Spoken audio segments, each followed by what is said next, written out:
Bom dia, meu nome é Júlio César.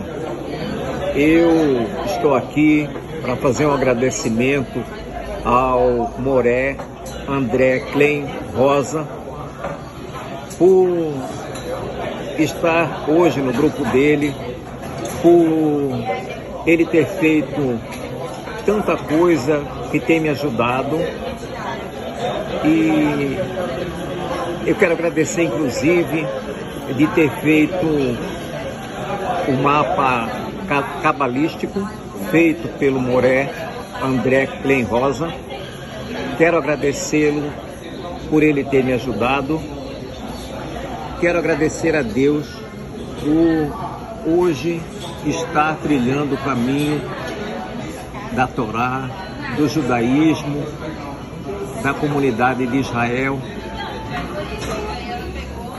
Agradeço imensamente ao nosso Deus, Criador Todo-Poderoso, e convido vocês a seguirem o Moré André Klein Rosa, que muito pode fazer por vocês. Tenham todos um bom dia. Meu grande abraço. A gente ouve muito, eu falo muito com vocês sobre a linguagem dos ramos. A linguagem dos ramos, ela é uma construção daquilo que os sábios trouxeram dos mundos espirituais. Significa que essa linguagem foi sintetizada aqui no nosso idioma, na nossa forma de entendimento e todas essas coisas que nós entendemos no cotidiano, né? Histórias, etc. O Shelomon vai falar lá em Mishelei 1,6, Mishelei é Provérbios. Ele vai citar que, na verdade, toda a Torá ela é construída de segredos. E esses segredos são metáforas, são segredos, são construções históricas que são chamadas, às vezes, de provérbios, não é? E esses provérbios, na verdade, eles têm dentro deles uma construção que deve ser extraído dali a ideia e não a literalidade do texto. Conforme se deu o desenvolvimento do ser humano junto aos sistemas linguísticos que foram criados, e é lógico, isso está lá descrito em Bereshit 11, um segredo ali chamado Torre de Babel. E aí ali os homens começaram a construir e eles pegaram, não é, e faziam tijolos, etc. E a gente já viu também isso descrito, que essa palavra tijolos, que é dita ali no Egito, é a palavra sabedoria, tevuná. Então veja, a construção da Torá não é algo que você deva trazer para o nosso mundo. Por isso que quando ela tinha 600 mil letras, então ela foi quebrada em 304.805 letras. Então se perdeu muitas letras. O que aconteceu? As letras elas foram se colocando uma dentro da outra, elas foram se absorvendo. E aí teriam que vir as pessoas necessárias, que são os nossos sábios, os sábios do Zohar Kadosh. Por isso que quando a gente está falando dos sábios, A gente não estamos falando de qualquer almas, a gente está falando de almas que eram especializadas e nasceram só para ensinar a Torá e descodificar a Torá. Isso aconteceu no ano 200 da Era Comum. Por muito tempo não foi liberado pelos mundos espirituais que o Zohar ele pudesse ser trazido para a humanidade. Então, depois que foi permitido, isso aconteceu no ano de 1995. Então, antes disso, é lógico que tiveram sábios que tinham descoberto todos os segredos e queriam trazer. E toda vez que isso acontecia, vinha uma guide, um anjo ou um sábio e falava: olha, pode rasgar tudo e pode queimar, que não pode ser agora. E o que acontecia? Esse sábio ficava desesperado, porque imagina você passar uma vida toda estudando, construindo, chegando ao entendimento, e naquele momento que você tem a felicidade de poder revelar isso para as pessoas, não é permitido pelos céus. Então o que os sábios fizeram? Eles distribuíram todo esse conhecimento dentro da cultura e dentro dos livros judaicos. Veja, a gente vai ler uma parte aqui do Zohar agora, que diz o seguinte: amarrando o seu potro numa videira. Né? Essa discussão aqui, né, uma segunda discussão dentro do Zohar, interpreta como contendo uma advertência contra a kippah chamada mula e do burro. Não fosse o aspecto do santo nome aqui incluído, dizem essas clipotes teriam destruído o mundo. A videira vai significar a congregação de Israel, que não aceita nenhum enxerto nela. Mas Deus, como uma videira, não receberá nenhum enxerto de outra árvore, ou seja, não tem nenhum outro livro que seja aceito. A criança e os rabinos então discutiram o versículo: ele lavou suas vestes em vinho, isso é interpretado como um significado de Machia, o princípio feminino, ou seja, Machia é o princípio feminino que dominará as nações idólatras. Outra explicação é que os israelitas se inspiram em Malhut, em santidade, e portanto ela lhe traz misericórdia e alegria. As nações idólatras, no entanto, se valem excessivamente de Malhut e, consequentemente, estão sujeitas ao julgamento.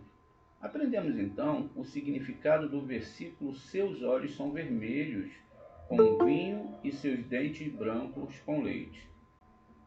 A lei escrita da Torá é chamada de leite. Veja, a lei escrita, o que nós temos hoje, essas 304.805 letras, é a lei escrita, ela é chamada de leite. A lei oral é chamada de vinho. A passagem é uma alusão à iluminação de Biná e a inebriante Torá. Malhut é que transfere o julgamento para aqueles que a desenham para baixo do alto em seguida, através de uma interpretação do versículo, e o vinho é o vinho que alegra o coração do homem. Aprendemos que o vinho começa na alegria e termina no julgamento. O óleo para iluminar o rosto significa o desenho de Hassadim de Abba, que é Rorimá, através do qual todos os julgamentos são cancelados. O verso final desse discurso é o pão que sustenta o coração do homem. É uma referência ao pão que sustenta o mundo, significando Zerampim, o mundo. Né? Zerampim, o pão. Então, o pão que sustenta o mundo significa Zerampim. O mundo depende tanto do pão quanto do vinho, do princípio feminino e de Zerampim, pois ele sustenta o mundo junto. Portanto, ao dizer Hesed, né, graça, bondade, deve-se haver pão do lado esquerdo da mesa e vinho do lado direito, a fim de pronunciar uma bênção adequada sobre o santo nome. A relevância dessa passagem: todas as coisas devem estar em equilíbrio para sustentar a realização. muita coisa boa, veja, muitas coisas boas acabam trazendo negatividade. Frases comuns como matá-lo com bondade ajudam a transmitir a lição da luz que está sendo destilada nessa passagem. A sabedoria e a disciplina para equilibrar nossos desejos, de receber com o nosso desejo de compartilhar, são infundidos no nosso ser. Somos inspirados a direcionar e a canalizar nossos desejos para fins espirituais, em oposição a buscas egoístas e indulgentes. A primeira gerando realizações e a segunda trazendo julgamento sobre este mundo. Então, a ideia que nós temos aqui é que essas linguagens metafóricas, o vinho, que é o segredo, que vem dos mundos superiores, não é? Como aqui é chamado, né? O leite é a Torá, é chamada leite, a Torá escrita é leite, a lei oral é chamada vinho. Existem também muitos outros segredos. A gente pode observar que quando o Shinshon, que é conhecido como Sansão, ele se envolve com Dalila, ele acaba tomando vinho e sai dele o segredo. Várias vezes eles tentavam tirar o segredo dele e não conseguiam tirar esse segredo. Até que cortam as tranças do cabelo dele, e é uma metáfora também, e aí ele é amarrado e também cegam seus olhos, mas depois que tiraram o segredo da sua força. É lógico que essa história também é metafórica, como a gente leu no início, porque todas as pessoas que são descritas na Torá são forças espirituais. Muito bem. Então veja, quando nós observamos a Torá, nós vemos algumas vezes, né, a gente viu lá, que nós devemos amarrar o que? O nosso burro, não é? Na oliveira, tá vendo? Eles falam sobre isso, porque a ideia aqui é que você tem uma árvore já montada e que essa árvore tem uvas. As uvas, elas são a matéria-prima para se fazer o vinho. E existem no nosso mundo vários tipos de vinhos. Essas uvas, elas então vão ser amassadas e dali vai sair o vinho, dependendo da habilidade do produtor. Então essa é uma construção. Na linguagem da Torá, a gente deve entender que essa árvore é essa árvore aqui, a qual nós chamamos de árvore sefirótica. Ou seja, essa árvore sefirótica, ela tem as letras hebraicas.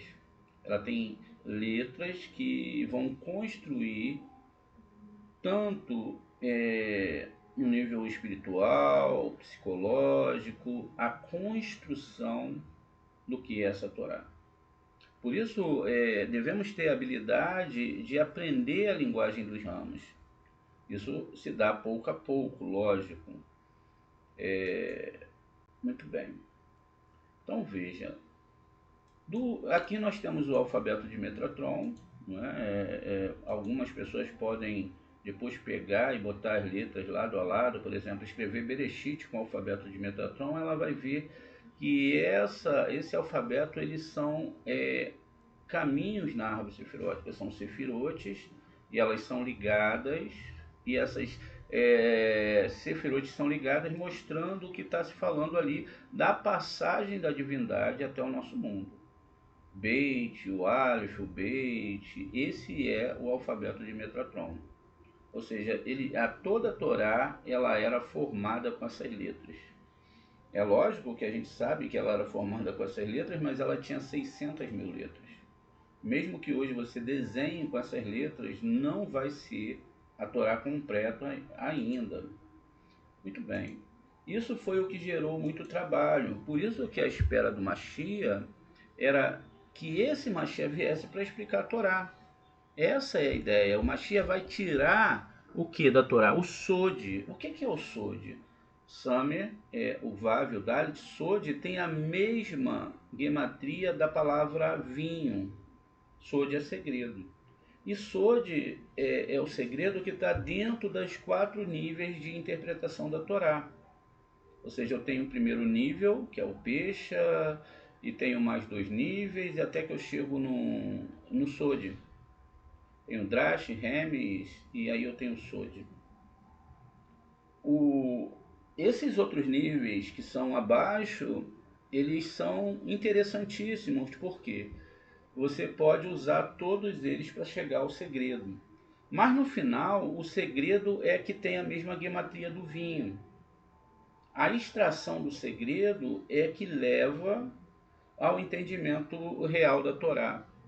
Enquanto a própria Torá escrita, que é chamada de leite, ela tem dentro dela codificada isso, mas que, se mal interpretada, vai gerar tudo que nós conhecemos como religião, as religiões que estão aí, que vão trabalhar diferente daquilo que a Torá ordena que ela trabalhe. Ou seja, a Torá não é um livro para separação de almas, nem de guerras, etc. No nível do Sod, ela é exatamente um livro de junção de almas, de amor, de paz, de pessoas que se amam de verdade e conseguem alcançar esses mundos espirituais. Vale observar que amar e querer o bem do outro não é uma construção somente a nível técnico, eu amo e etc. Até porque quando chegar um momento onde você realmente vai precisar amar, pode ser que você esteja ao contrário disso. Você esteja ao contrário do fator amor realmente. Percebe então que quando a Torá cita lá no livro de Bereshit, e lá diz o seguinte: há 2 nações no seu ventre. Vamos fazer essa construção aqui para a gente entender como realmente funciona isso. Qual é a ideia da linguagem dos ramos aqui? Gênesis 25, 23. Ou Bereshit 25, 23.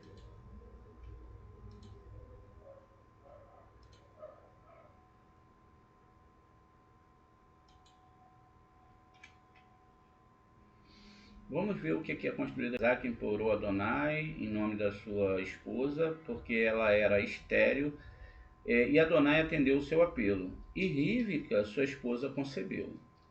Então, ela recebe, depois que o Isaac ficou muitos anos rezando, ela concebeu. Mas as crianças lutavam em seu ventre. Se sim, porque eles brigam, por que eu existo? E ela foi perguntar a Adonai. Então ela foi até o filho de Noa, que é Shem, que era o moré da Estivá de Eber, e lá ela foi perguntar. E o Senhor lhe respondeu: 2 nações estão no seu ventre, 2 povos separados sairão do seu corpo. Um povo será mais poderoso que o outro, e o mais velho servirá ao mais jovem. Então aqui a gente tem exatamente essa construção. Muito bem. Quando nós pegamos aqui e vamos fazer uma metáfora sobre essa situação, nós temos que a ideia ali que está sendo formada é exatamente da construção de uma barriga, onde tem 2 bebês. Eu tenho então um lado com bebê e eu tenho outro lado com bebê. E esses bebês, eles lutavam entre si. Eu posso colocar aqui também que é o lado direito que brigava com o lado esquerdo. Então, essa metáfora, ela vai mostrar que como era complicada a vida de Rívika, porque como que ela podia ter esses 2 bebês dentro dela lutando o tempo todo em lutas, né? Então era uma guerra sem precedentes, e ela se preocupou tanto que ela foi atrás de uma resposta do Eterno, para que o Eterno, não é, ele pudesse então trazer uma resposta. E aí o Eterno trouxe a resposta de que esses 2 bebês, eles que estavam dentro dela, eles então seriam 2 nações diferentes, uma diferente da outra, cada uma buscando os seus ideais. e que a maior serviria a menor. A ideia ali inicial era que o Esav defendesse Jacó, que seria a parte que defenderia a Torá, não é? Que defenderia os paradigmas da Torá. Imagine então se Esav ele assume o seu papel e ele vem a defender a própria Torá. Essa é uma das metáforas. Veja, a gente pode navegar profundamente dentro desse costume de entender essas duas crianças. Só que esse também é um divisor do cérebro. O cérebro ele é dividido por dois lados, lado direito e lado esquerdo. O lado direito ele é espiritual, ele liga mais para o espiritual, ele deseja as coisas do alto, enquanto o cérebro esquerdo é o cérebro que deseja exatamente as coisas desse mundo. Dentro desse sistema de desenvolvimento, nós temos dois alfabetos. O alfabeto que é chamado de hebraico e o alfabeto que é chamado de alfabeto grego. Veja, o alfabeto grego, quando nós comparamos, eles são exatamente a cópia um do outro. Quando eu tenho aqui o Aleph, o primeiro aqui, eu vou ter aqui o alfa. Veja, eu tenho o alfa, e aí eu vou ter o beta, que é correspondente ao beta, o gama, que é correspondente ao gímel, o delta, que é correspondente ao dalet, e assim, o teta é correspondente ao tet, o iota ao yud, o kaf ao kappa, né? O lamed ao lambda. E aí vai seguindo, tá vendo? Vai seguindo todas as imitações, só que todas as letras foram mudadas. Elas não são mais a mesma coisa. Veja, elas já tiveram um tombo no primeiro nível, onde elas perderam a forma original, caíram para o alfabeto hebraico aqui do nosso nível, e nesse nível aqui, agora elas ficaram no nosso nível, o que não são os níveis lá de cima. O homem ele não conseguiu atingir os níveis superiores das letras hebraicas. Esse aqui é o idioma mandado pelo céu e que foi pescado pela mente dos nossos sábios. Ou seja, eles entravam em contato com essa letra e eles traziam, não é, dos céus, eles traziam as informações divinas, porque as letras hebraicas elas eram um caminho para a conexão com o Eterno. Por isso que nós temos as meditações, os estudos em hebraico.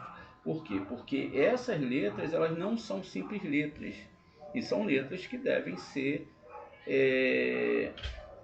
consideradas por conta da sua espiritualidade, entende? Então, com isso, nós compreendemos a diferença da escrita hebraica para outras escritas. O alfabeto grego, apesar de ser uma cópia do alfabeto hebraico, ele tem um sistema que se misturou com ele, e são chamados de sistemas filhos. O alfabeto gótico, o glagolítico, o cirílico, o copto, o armênio e o etrusco.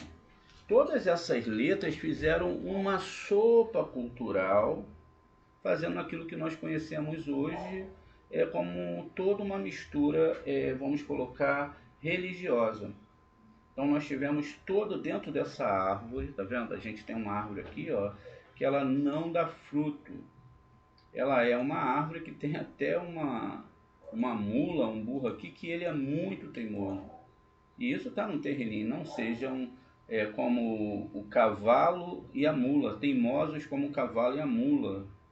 Então veja, por que a teimosia? Porque se quis inserir dentro, tá vendo, daquela outra árvore, essa é a árvore do bem e do mal, dentro dessa outra árvore aqui, esse sistema, e não podia se fazer esse tipo de enxerto, mas acabaram fazendo. Perceba dentro da Torá que também existe uma outra linguagem metafórica que leva a gente a outro tipo de entendimento. Isso está no Devarim 22:10, ó. Não lavrarás com boi e jumento juntos. O boi aqui, olha, ele é uma questão muito bonita que a gente vai ver. E o jumento é o jumento de Esaú. O boi era de Jacó e o jumento era de Esaú. Perceba que o próprio boi ele entrou na questão da idolatria por causa de quê? Não prestar atenção no Shema de Israel. Shema de Israel, Adonai Eloheinu, Adonai Echad. Não fizeram isso. Eles pegaram a Torá e falaram, olha, nós temos agora exatamente um novo sistema espiritual. Esse novo sistema, ele já existe desde muito tempo, desde a criação do mundo. Ele estava no Gan Éden com Rava, e foi ele que sentenciou a Rava, numa discussão midrástica com serpente, a quebrar a Torá. Qual era o papel? Que Rava ouviu do serpente que Deus tinha comido da árvore do bem e do mal, ou seja, Deus se alimentou dessa árvore impura, sendo que aí sim ele se tornou Deus. Ele mesmo que não tinha ordenado para não comer, criou dentro da mulher, e aí diga-se de passagem, a gente volta aqui para a questão do cérebro direito e cérebro esquerdo, do consciente e do subconsciente. A Rava era o subconsciente.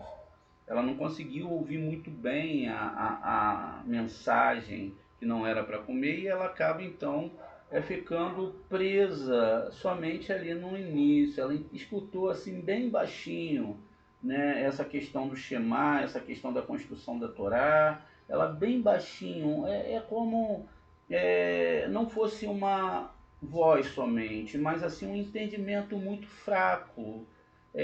Por exemplo, quando nós queremos misturar aquilo que nós conhecemos com a Sagrada Torá, querer pegar a argumentação de aprendizados de outras religiões, outros sistemas e botar dentro da Torá. Qual foi o problema aqui? Foi esse. Veja que o povo de Israel, aqueles que se mantiveram dentro da Torá, eles se mantiveram fiéis à argumentação da Torá.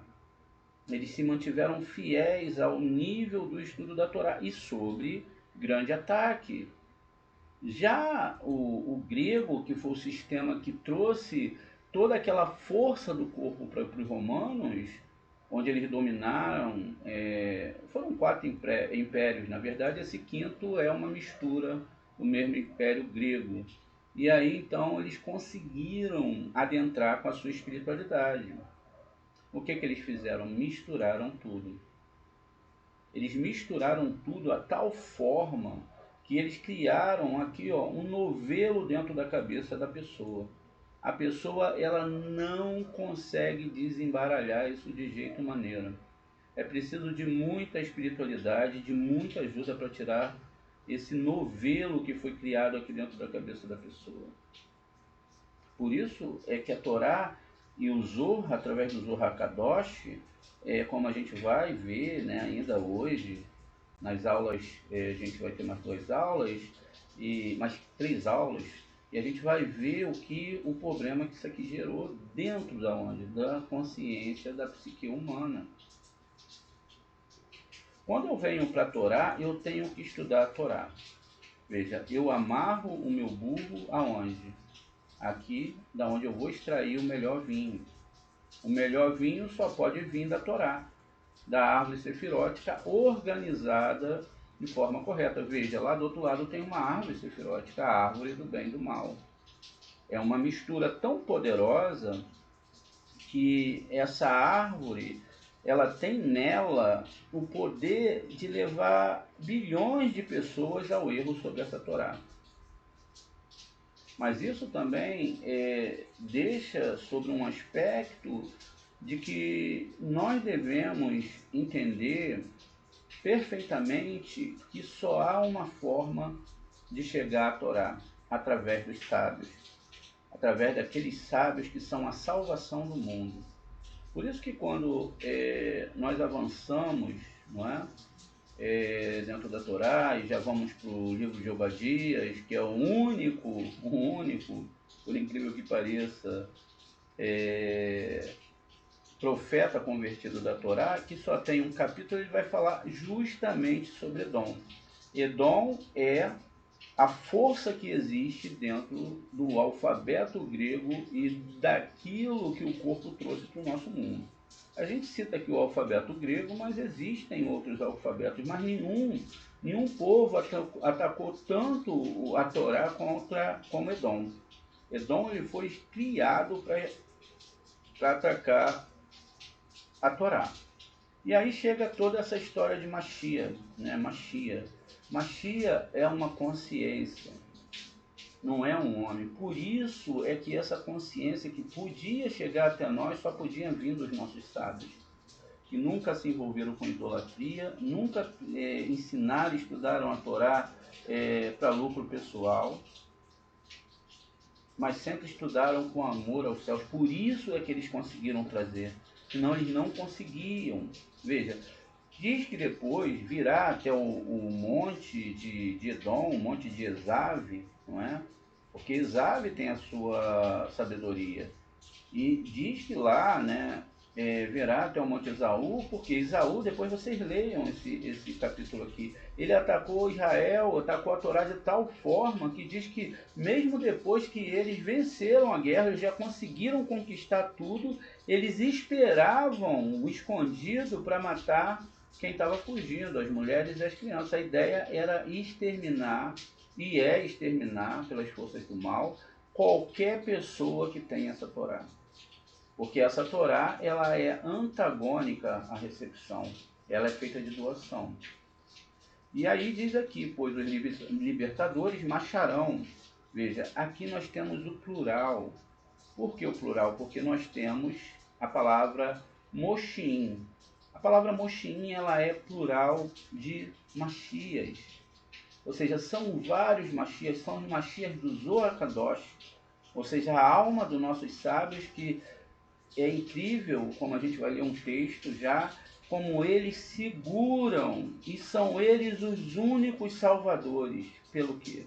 Pelos seus méritos e por aquilo que eles deixaram das suas mentes escritas para nós. Então, eles vão subir no monte de Sião para dominar, né, julgar o monte de Esaú, e o domínio será de Hashem. Ou seja, vai chegar um momento, vamos pegar a Torá. Sentem vocês aí, meus amigos teólogos, sentem vocês aí, meus amigos padres, e agora é momento de ficar quieto. Vocês falaram muito, fizeram muita besteira na história. Sente aí, vamos ler essa Torá aqui. E aí, quando eles verem a verdade da Torá, eles vão arregalar os olhos. Eles não vão saber para onde eles vão correr. Eles vão tomar um pé no bumbum que vocês nem imaginam. Mas aqui diz que todos eles vão ser destruídos. Por quê? Pegaram a Torá para galgar grandes cargos, ganhar dinheiro, ganhar fama, ganhar sucesso e até mesmo querer ser mais sábio que outras pessoas. Muito bem. Então, o entendimento profundo dessa Torá, através do Zohar Kadosh, é a única forma de salvar a alma da pessoa. Por isso é que foi deixado para o final, porque nesse tempo não tem outro remédio. Nesse tempo não existe outra força, outra intelectualidade que possa fazer você avançar para os sistemas espirituais. Porque o Zohar, ele é o que te vai levar para próximo de Hashem, dependendo do seu nível de estudo e do seu nível de importância com isso tudo. Então, perceba, a mistura que foi feita lá, a quebra da Torá pela idolatria, se passou de 600 mil letras para 304 mil letras, 805. Depois, nasceu, o Esave veio e fez uma mistura linguística, copiou o alfabeto hebraico, como eu disse no início, dois irmãos gêmeos, mas totalmente diferentes. Então, aqui quando cita, e também trazendo a alegoria do cérebro, quando cita que aqui tinha duas nações, uma do lado direito e outra do lado esquerdo, também significa o corpo e a alma. Enquanto o corpo deseja o prazer do corpo, tudo que é bom para o corpo, tudo que é melhor, todas as distrações nesse mundo, todos os tesouros, a alma deseja a Torá. A alma, ela fica cativa do corpo e ela pode ser morta pelo corpo. Enquanto o marido nessa história, seria a alma que teria que dominar o corpo para que o corpo, o desejo do corpo, que é o burro, que são os nossos desejos, fosse amarrado na árvore da Torá. E a árvore da Torá, ela depende de muito estudo, ela depende de muita atenção, ela depende exatamente de estar ligada a essa questão de onde nós extrairemos a sabedoria, a verdadeira sabedoria, sem emocionalismo, sem elasticidade mental, sem a fé. Não é que a fé não exista, emuná, emunati, mas construindo a bitahon, a confiança, a certeza, e cria em você, dentro da Torá, das argumentações, de você entender que a Torá é um livro superior, e você então tem a certeza que ela tem tudo dentro dela, a configuração das nossas almas, dos astros, aquilo que iria acontecer já estava já escondido dentro da Torá, ela é profética, e nela mesmo já está desenhado toda a humanidade. Só que devemos parar e analisar o que é a Torá. Por isso eu trouxe aqui para vocês um estudo para explicar isso. Muito bem. Então veja, a gente vai aqui no livro de 1 Reis 19, do 19 ao 21. Ele partiu dali e encontrou com Eliseu, filho de Sefate, enquanto ele estava arando. Havia 12 juntas de bois à frente dele, e ele estava com a 12ª. Elias então se aproximou dele e jogou-lhe o manto. Veja, então Elias joga o manto sobre ele. E ele deixou os bois e correu atrás de Elias, dizendo: Deixe-me dar um beijo de despedida em meu pai e minha mãe, e eu seguirei. E ele respondeu: Volte, o que eu fiz para você? Ele respondeu. E ele se afastou dele, pegou a junta de boi, os matou e cozinhou a carne com a arte dos bois e deu ao povo, e eles comeram. Então ele se levantou e seguiu. E Elias tornou-se o seu ajudante, ou seja, Deus começou a estudar com Elias, né? E ele seguiu Elias e começou a servi-lo. Depois na frente ali vai ter que eles vão ter um milagre, que depois a gente vai trazer para vocês também. Muito bem. Essa é a cena do que está escrito lá. Veja, nós temos aqui um boi, que ele estava com uma junta de bois, e ele estava arando a terra. Quando nós olhamos esse texto, lá parece que é isso mesmo, mas não é.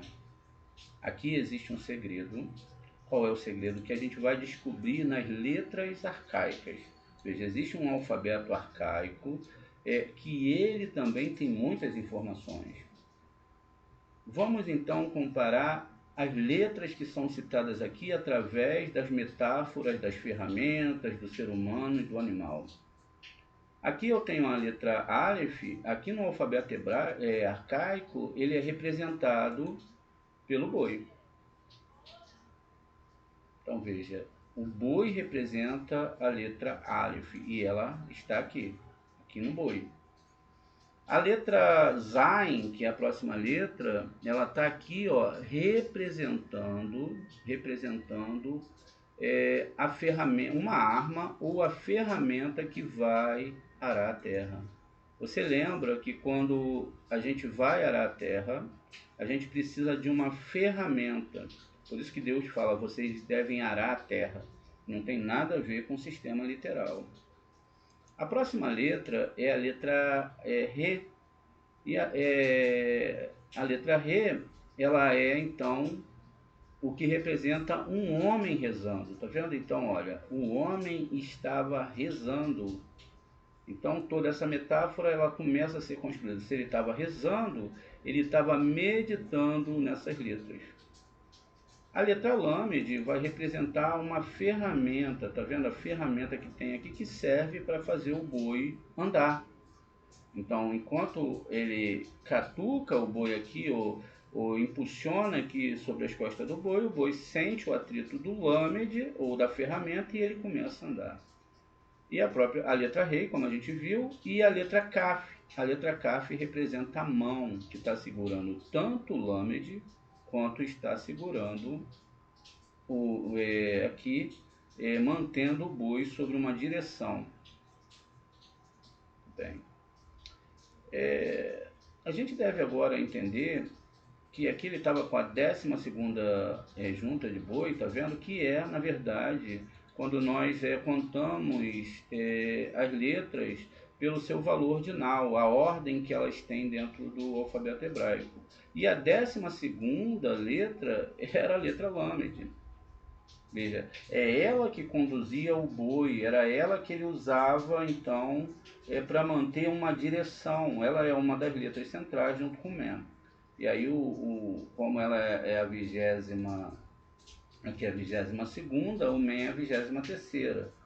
Ela vale 30 no valor natural dela e o Mem 40, então é 70. Veja, aqui há um segredo, preste atenção. Então, muito bem, demos uma subida nessa questão da meditação, entendemos isso. Quando nós fazemos as somatórias dessas letras, nós vamos ter uma surpresa aqui, porque agora a gente já vai subir mais. Veja, o Zain vale 7, o Kaf 20, o Rei vale 5, o Lamed 30 e o Aleph 1.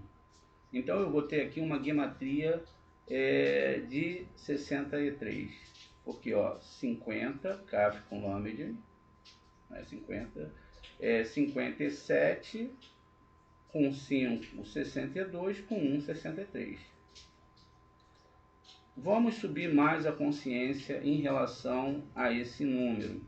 Quando eu estou falando desse número, eu estou falando de dois aspectos dentro da Torá. Eu estou falando de Júpiter, que é o maior planeta do nosso sistema solar, que foi criado pela letra Gimel, e estou falando do mês de Kislev, que é o mês da festa de Hanukkah. Então veja, ele pertence à tribo de Gad, que está aqui do lado, escrito Gad, e o mês é Kislev, está aqui escrito em hebraico e também transliterado.